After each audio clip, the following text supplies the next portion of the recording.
I just think the biggest thing you can do from a brand strategy standpoint is to nail your point of view. I think that comes from having a deep understanding of the customer, a deep understanding of the market, being able to articulate where things are going and why people need this solution right now.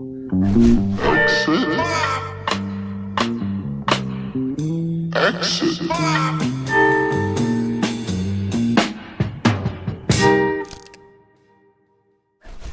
All right, what's up, everybody? We're live. Matt, hello. Okay, so here's the deal. We want to put out more content, not just put out more content, not just be a content factory, but this Exit 5 podcast, it really has something going. The response to this is unlike any other channel. So Matt and I, hi Matt, we're gonna do a new weekly episode, and I don't know what we're gonna call it yet. Maybe it's behind the scenes, inside Exit 5. We got a bunch of different topics. We have so much that comes from the podcast and the community and social media and newsletter. And so we're going to hang out, and Matt and I are going to talk, and hopefully it's helpful for you. And my goal with this is to eventually get questions, and we have a mailbag segment. So if you're listening to this right now and you want us to talk about or answer your question or talk about your problem or challenge on next week's episode, send us an email. Hi, that's hi at exit5.com. And maybe we will shout you out, talk about your thing. Feel free to share a win, a story, ask a question. Otherwise, Matt, how you doing, man? It's been a month and a half as a full-time Exit 5 employee. How's your life been so far? Yeah, it's been good. Exit 5 has been a lot of fun so far. I just feel like I'm learning a ton from you, learning a ton from Dan. So yeah, I would say super positive so far. 10 out of 10. Matt's in the deep end. He's deep in it. He's doing everything. He's got everything. So you may have seen him inside the community. All right, Matt, what do you got on the list this week? Let's go. Yeah. So for this week, got three things. The first thing I want to cover, and it's funny because I prepped these notes before I saw this, but we got another post this week about nurture sequences. So nurture sequences is a big thing that's coming up. A lot of people asking, like, can a nurture sequence replace their sales team? What's the role of a nurture sequence? What are some formats or some frameworks to follow to build good nurture sequences? So I guess I'll just pause there and I'll let you kind of riff on like your thoughts overall on nurture sequences. And then I could give my thoughts and even give some more prompts as to what people in the community are asking about. All right. Well, first, overall, I'm going to kick it back to you. Why do you think this person is answering this question? Because this is one of those things that, like, it is tough to kind of give general, broad advice to this. So tell me where you think they're coming from. Yeah, I think these people are coming from a place where them as marketing want to be able to influence the pipeline and influence the leads that are coming in, right? So they're generating leads, whether it's through like ebook downloads, webinar registrations, whatever. And they want a way that they can get these leads warm into the hands of their sales team. All right. So here's my problem. I haven't seen nurturing be very effective. Now, I don't have all the experience in the world, so take this as like, don't take my advice as the only playbook. I have a limited amount of experience, but I think that we rely too heavily on nurturing to do some magic work, and we get somebody in our marketing system somehow, and we think they're going to be nurtured over email to eventually, like, what does that mean? Like, on email number 7, they're going to just magically respond and be ready for a sales demo now. And I don't mean to talk ill about the person who wrote this. This isn't a criticism. It's more of just a broad observation. I've gone down this hole many of times where it's like, yeah, maybe we need to do a better job nurturing. And you spend a day and you whiteboard out all these flows and scenarios. And then you see the audience after 5 to 7 emails. Like, just think about yourself personally. If someone has emailed you 3, 4, 5 times and you haven't responded, do you think you're going to respond to the 6th or 7th email and book a meeting? And so I would think about, how do you do less? How can you simplify this a little bit? And I think first of all, you have to map what is the journey what is the buying experience? What is the customer journey that you want somebody to go on? And don't make it infinite steps. Don't make it 10 or 20 emails. Have it be something over the course of maybe 2 weeks, right? Maybe there are a bunch of emails over the course of 2 weeks. And then if nobody responds to that one, maybe you put them in a different pile. And then those people, once a month, you send some type of broader update, and there's another step. I also think that there's multiple steps. Email might be one step, but there's also multiple steps. So it could be someone comes back and visits your website, right? Somebody, you're retargeting people with ads. They're listening to your podcast. They're watching videos. There's multiple steps in the nurture. Um, I would just like to see people just take a simpler approach, and I think there's usually a bigger root cause here when we get down this rabbit hole of like, well, maybe we need to do more nurturing. My answer to my pushback on that is like, maybe we need to actually figure out what the root cause is here, and is nobody responding to our emails in the first place? What's your reaction to that, Matt? Yeah, I love that. It's funny because I wrote something on LinkedIn, maybe this was last week, and the headline was the best nurture strategy is a good content strategy. And it's not one for one, but like, I mean, you take Exit 5, for example, like a lot of people join the community after months of listening to our podcast, reading our newsletters, etc. So our content does a lot of that heavy lifting for us. Now, I know we're in a unique place where people can purchase directly off our site and maybe they don't have to go speak to a sales team, but our content is doing a lot of the heavy lifting, right? So a lot of times in the community when someone says, what should my nurture sequence be, what should it look like, I respond saying, what is your content strategy, have you figured that out yet? And I'll explain why. And most people are like, oh damn, yeah, we don't really have a great content strategy, right? So if your content strategy isn't figured out, I mean, you still might be able to do the nurture sequence properly, but I feel like it's easier to go the other way. It's first set up the content that can nurture people, whether they're on social, email, podcast, etc. And then if you can find, a value add way to add in a couple nurture emails, then do it. But otherwise, I think to focus on the content strategy is the first step. What do you When you think? say like set it, when you say set up the content, what do you mean? Just, I mean, figure out, like, for example, here we have, an email newsletter that goes out once a week, podcasts that go out once or twice a week, posts that go on social every single day, right? And that's nurturing our audience all throughout those channels. So it's like Got it. set up Right.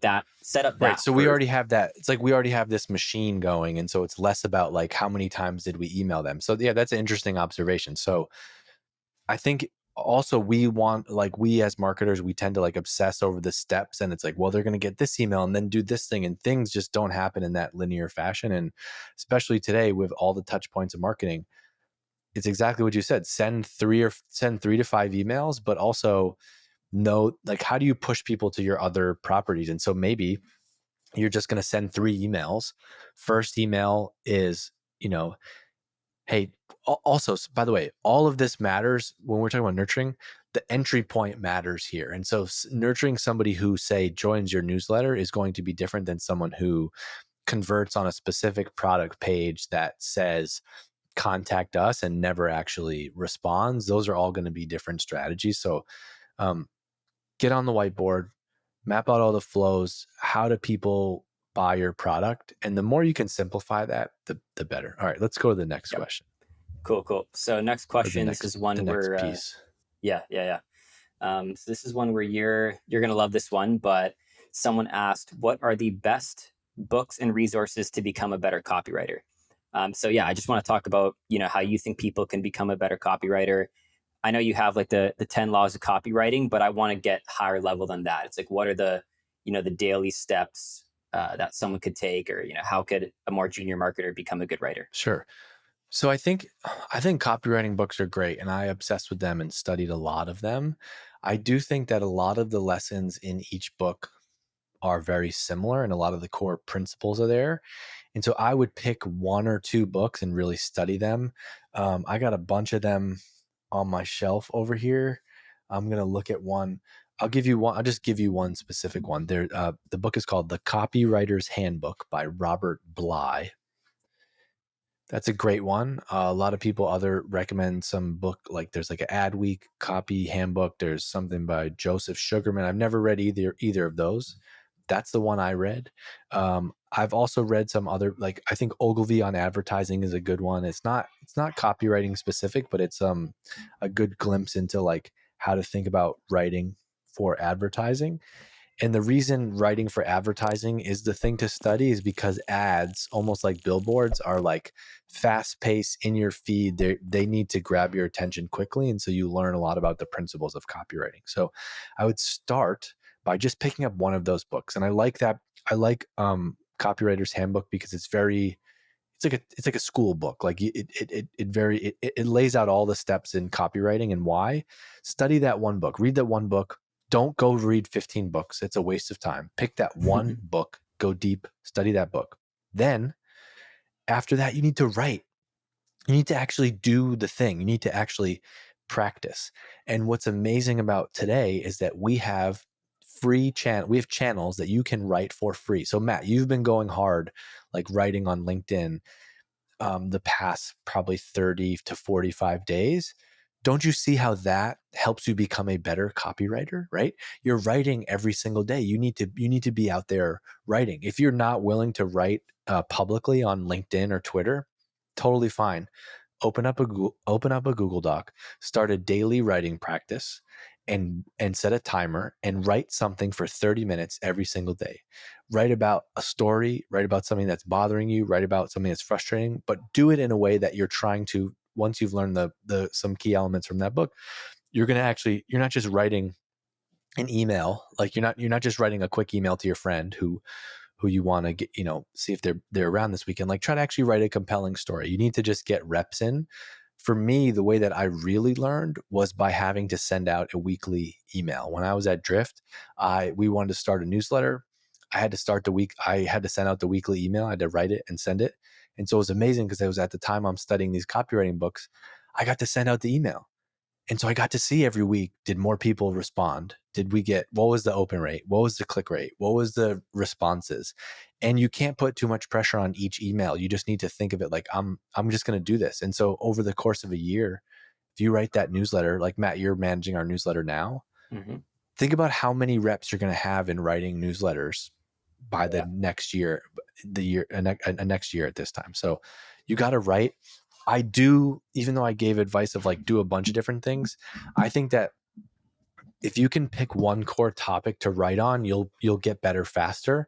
It's tough to like write about all different topics. And so if you want to become a better copywriter and you're interested in marketing, take to LinkedIn or Twitter or one of those channels and write your daily thought or lesson or tip about marketing, and that's how you're going to get better at copywriting. Yeah, I love that. Also, And become a student. Pay attention to the copy that you read and keep a swipe file. I, for the longest time, had an Evernote file where I screenshotted everything that I thought was great. If I see a LinkedIn ad, screenshot. If I see an email, screenshot. If I see a landing page, screenshot. Build up that swipe file of ideas. You also have another tool that I didn't have when I was learning copywriting, which is ChatGPT. Use ChatGPT as your research assistant. Use it as your editor. Ask it to poke holes in your writing. Ask it to, here's something you could do. Find that copy that you like. Somebody writes a great newsletter. Feed that copy to ChatGPT and ask it to describe the writing style. And then try to write in that style. There's so much that you can do now with ChatGPT to become a better copywriter. love it. Yeah, I agreed with What do all you have to those. add? You've been going hard on copywriting. I'm sending you messages every day, being like, "Wow, you're getting better at this. This is great. What have you been doing?" Yeah, so I think it's a couple things. I mean, just to circle back, like 2 years ago is actually when I started my LinkedIn journey before my last job. And at the time, I wasn't that good of a copywriter, or at least I don't think I was. And I didn't really have anything specific to talk about, but I just said, you know what, I'm gonna write about things that are on my mind every day. And I know that's not like the LinkedIn growth playbook 101, right? You're supposed to pick a topic and you're supposed to niche down a little bit or niche down a little bit, but I didn't. I just wrote and wrote and wrote.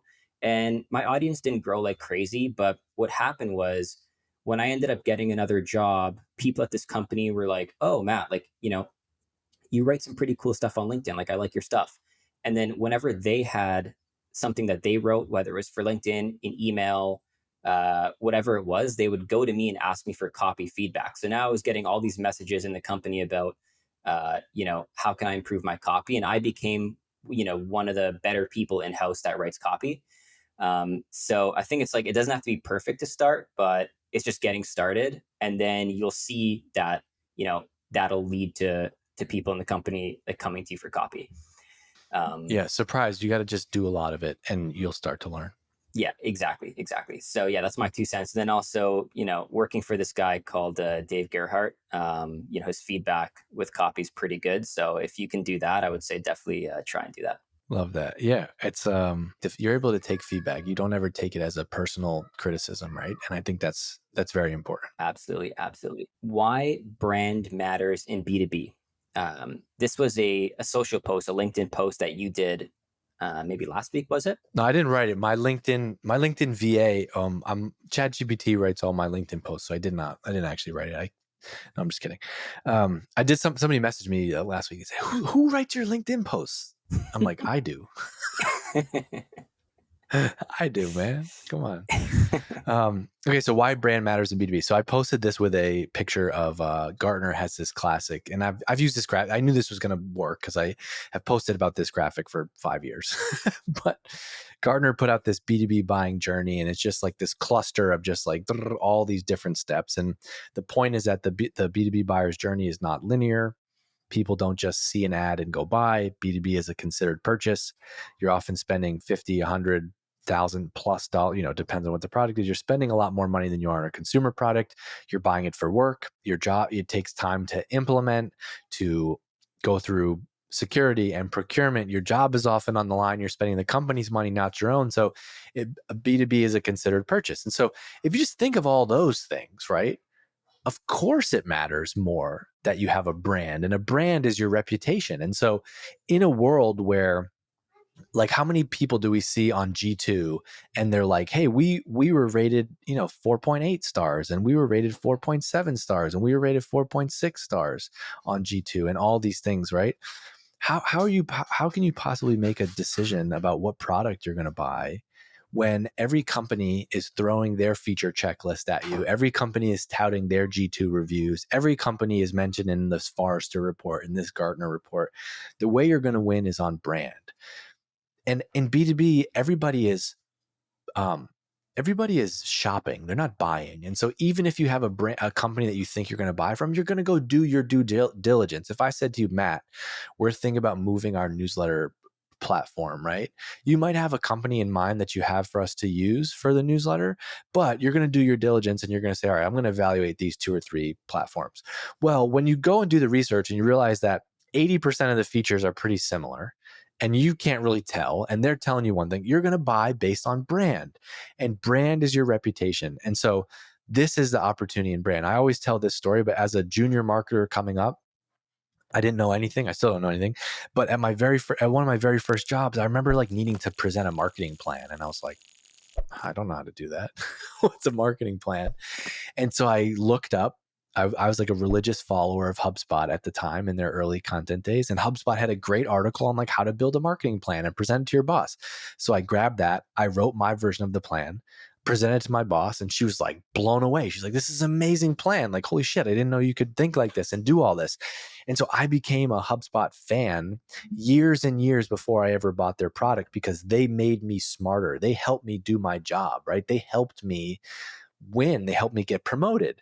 And that to me is a perfect example of what a brand can do. That's content marketing, but that's from the brand. I got that association and affinity for HubSpot as an example.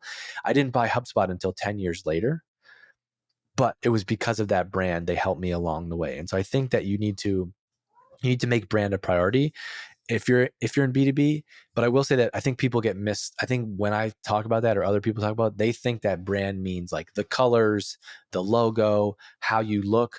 Those are elements of a brand, but that's more the identity. When I think about brand, I think it's like, what do people say about you? What do you want people to say about you? What's on brand for Matt? What is Matt's reputation, right? Like, who do you want to be? What do you want people to say about you when you're not in the room? How do you build that? And the way that you build that today is by having a strong narrative, a strong point of view, a unique perspective on the world and on the market, and you execute on that through content. So last thing on this is there's this great Seth Godin tells this story. It was on some podcast I listened to years ago. I can't give proper credit, but make sure that the credit is to Seth Godin. He says that in B2B, people are going to buy the thing that is either cheaper or the product that they bought at their last job, right? Mm-hmm. Why you're going to buy the thing that's cheaper because no one's ever gotten fired for buying the less expensive thing, right?